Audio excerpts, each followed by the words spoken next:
Welcome back to another episode of Rock Boys Football. College football playoffs winding down, bowl games winding down. Largely, the transfer portal is winding down as well. This is the time where you kind of take a step back and say, all right, what are the teams that can really be dangerous going into the 2025 season? And for the Florida Gator fans who've been rocking with the boys the last couple of weeks, you all know this. There's not many more programs across the country that I am more excited to watch play in 2025 than Florida. And obviously, it starts with quarterback DJ Lagway, but you look at the talent that they're going to have around DJ Lagway. You talk about the guys that they have returning on the defensive side of the football. If it comes together, this can be a very dangerous team in 2025. Want to do two different things. One, and I think most importantly, I would love to hear from the Florida fans in the comment section. I did my best. This is my best stat at predicting the starting lineup for Florida in 2025. I also included some depth pieces that I want to talk about as well, because we all know, hey, if you want to do something special in a college football season, the 22 starters on your team, that matters. It also matters what the 2 and 3 deep looks like too. I mean, you want to be playing football in the month of December and January. You better be deep, especially in the SEC. And I think Florida is developing that depth that, quite frankly, they probably lacked the first couple of years under Billy Napier. Fired up to get into it. Florida fans, I took some, I wouldn't say risk, but I have a few bold predictions, you might say, about this starting depth chart for Florida. Would love to hear from y'all in the comment section. Appreciate you guys rocking with it. If y'all do enjoy the content, consider subscribing to the channel. Many of y'all know when I start busting out the Excel sheets, y'all know I mean business. So starting at the quarterback spot, there's not really any question. DJ Lagway. And one of the things I'll say about DJ Lagway that nobody's really talking about. Hey, we saw the highlight throws, and we know what this kid can do in terms of the ceiling he can have at quarterback. There's a very good chance he's one of the best quarterbacks in the country in the 2025 season. He's got all the tools to do so. One thing that we didn't really get to see in 2024, which is a large part of his football game, is what he can do as an athlete. I almost think that the hamstring injury helped his development because he couldn't really rely on it all that much in the back half of the season. He had to become a really disciplined pocket passer. That being said, going into 2025, a healthy DJ Lagway that doesn't have a bummed hamstring, extremely dynamic, getting outside the pocket, not only scrambling and picking up yards, but extending plays and throwing off platform. One of the biggest and most impressive parts of his game, the athleticism that he brings, was largely a non-factor in the back half of the 2024 season because of that hamstring injury. So as good as, DJ Lagway was in 2024 as a true freshman, I think there's a couple another levels that DJ Lagway can reach in 2025. One, just a full offseason being the guy and getting more comfortable seeing the defense and kind of just playing that quarterback spot. And then on top of being healthy again and being able to be the athlete we all know he is, DJ Lagway is really good in 2024 as a true freshman. We could be looking at something special in 2025. Now you look at the running back, who I think is kind of equally an exciting position. Look, DJ Lagway got the national media attention, but the Florida fans who watch this team every Saturday, Jaden Baugh is a true freshman. The one thing I love, he attacks the line of scrimmage. Like, he's a big running back that wants to get downhill, but has some really nice feet in terms of jump cuts, making people miss. You ain't going to see many running backs that run as physically as Jaden Baugh, that are as big as Jaden Baugh, but also have the ability to make second level defenders miss. Jaden Baugh, I think, could be an 1,000-yard rusher. And then what we saw from Katie Daniels in that bowl game, there are some things there. This is a running back room that, yeah, it's young, but we feel really good about it heading into the 2024 year or 2025 year. Now, this is the position that I think is the most intriguing, would probably be my word, and that's the wide receiver spot. Florida goes out, makes an addition with J. Michael Sturdivant coming from UCLA, which I think is a really good addition. One, because I think he's a good wide receiver that was kind of getting wasted away at UCLA. More importantly, exactly the wide receiver you want to put around DJ Lagway. We all know what DJ Lagway does on the vertical shot, probably the best in the country. J. Michael Sturdivant, that's his game. 6'3", 200 plus pounds, really runs well vertically down the field. It's a good wide receiver, with a really good fit for DJ Lagway. I was a little bit surprised that Florida did not go and get another one. They kicked it around for Jonte Cook, but that kind of seemed like they didn't pursue him that hard. Like, look, I think if Florida really wanted him, and this is no disrespect to Washington, I hope ain't no Washington Husky fans listening to this. If Florida wanted Jonte Cook, I think Jonte Cook would be a Florida Gator. I'm kind of surprised that Florida didn't seriously pursue other wide receivers in the portal. Then you start asking the question, all right, why did they not? I think a large part was bringing in a guy like Dallas Wilson. If there's a wide receiver that's ready to play as a freshman, it's probably going to be like Dallas Wilson, because you look at him physically. He belongs on a college football field. He did not belong on a high school football field this fall. I think, secondly, you're seeing a lot of freshman wide receivers not really have the growing pains that you used to see. I mean, 10 years ago, it was rare to see freshman wide receivers really have a ton of success year one. Jeremiah Smith, Cam Coleman, Ryan Williams, a laundry list of other freshman wide receivers. It's becoming more common. And because of that, combined with Dallas Wilson physically being ready to rock and roll, I wouldn't be surprised if Dallas Wilson is the other boundary receiver opposite J. Michael Sturdivant. That could have been the reason you didn't see Florida pursue a transfer portal wide receiver all that much. They probably have a lot of confidence in Dallas Wilson coming and playing the boundary. Now, I think the best position arguably on this team is the slot wide receiver, Eugene Wilson. We all know what he can do. Vernell Brown is a freshman. Yeah, I think he's going to play a lot for Florida. And we all know how important Eugene Wilson has been to this Florida Gators offense.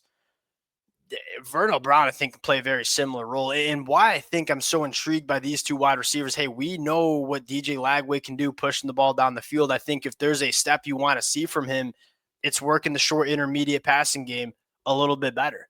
Well, you got two really good wide receivers to kind of facilitate that. The tight end position is probably the position I'm looking at the most. I'm going to take my shot and say Amir Jackson starts. Look, I think Florida might have lacked a difference maker at tight end this year. I think Amir Jackson can be that difference maker. I think the reason Amir Jackson was not that guy as a freshman is, look, we just talked about wide receiver being a position that's easy to play as a freshman. Tight end might be the most difficult because you have so many different responsibilities. Like, you got to be a polished route runner that can catch in traffic. But, not only do you have to master that aspect of the position, you also got to be able to physically inline block. And there's just not a lot of freshman tight ends that are coming out of high school that are ready for that aspect of it. Amir Jackson in year two, I think, might be ready to be that guy. And then in the offensive line, I mean, you return 4 out of your 5 starters. You're only replacing the right tackle and Brendan Crenshaw-Dixon. This Florida offensive line, although I wouldn't say was elite in 2024, significantly better than what it was in 2023. I mean, we're talking about a unit that was arguably the worst in the SEC in 2023. Damn solid unit in 2024. A lot of these guys are going into year 3 playing together, but at the very least year 2. And so, one, you're returning 4 out of your 5 starters, so the continuity and gel, it's going to be there. It is very clear that a lot of the offensive linemen on this roster are getting better as football players. Jake Slaughter being probably the best example. Jake Slaughter might be the best center in the country going into 2025. Nobody wants to talk about it, but it might be damn well true. I think you got to figure out the right tackle. And again, that's one of those examples where Florida, they didn't really go after too many tackles in the portal very seriously. And so that might tell me that, all right, Fletcher Westfall, maybe a guy that's going into year 2, dealt with some injuries year 1. Maybe he's ready to rock and roll at tackle, and he might be ready to rock and roll at left tackle, which allows you to put Austin Barber back at right tackle where I think he was better.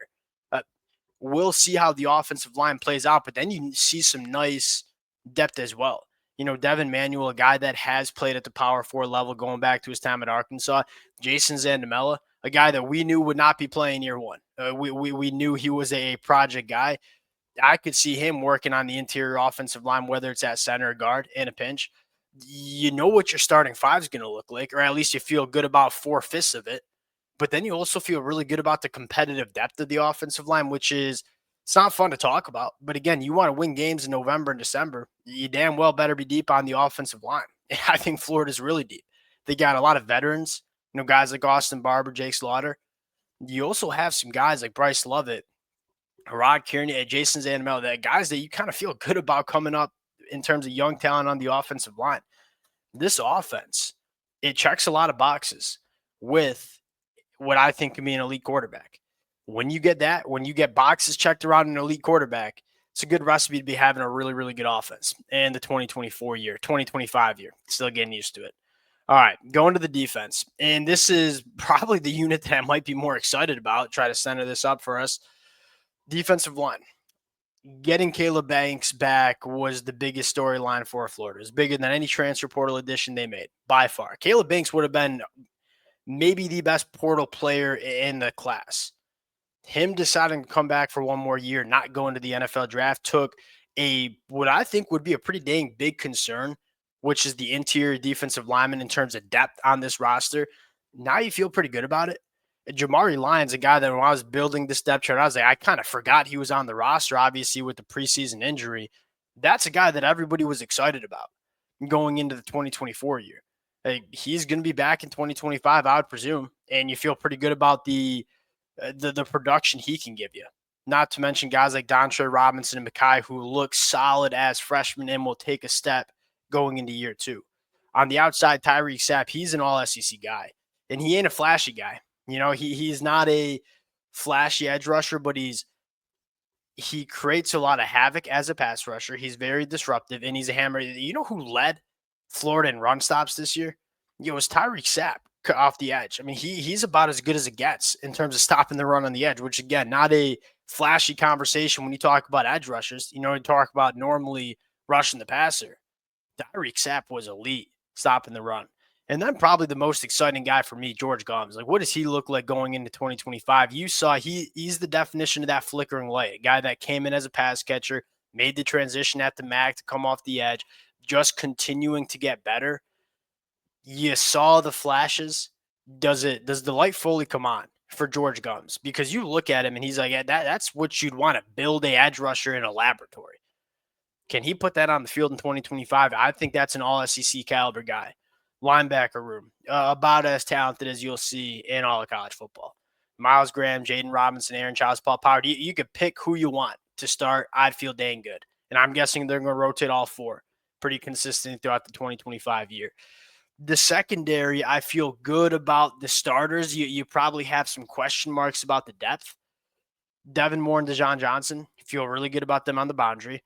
Jameer Grimsley is a guy that I'm watching in spring, because I think he's going to be a factor. And you could throw in a guy like Kamani McClain. You could throw in a guy like Ben Hanks as a freshman. I think there's a reason, again, we like to get on Billy Napier for saying, oh, you're not getting aggressive enough in the transfer portal. Guess what? Billy Napier knows what Jameer Grimsley is going to be. He probably knows where Kamani McClain or Ben Hanks might be for them in 2025. I think there are reasons that Florida wasn't all that aggressive in the transfer portal and instead focused on keeping these guys on the roster. So I think he likes what he has. Then in the safety position, Jordan Costello, Bryce Stewart. I think Hilton Stubbs going to play. Probably maybe outside of Trey McNutt, my favorite safety that was coming out in 2025. Ball hawk, really, really heady football player, has the physical build to play early.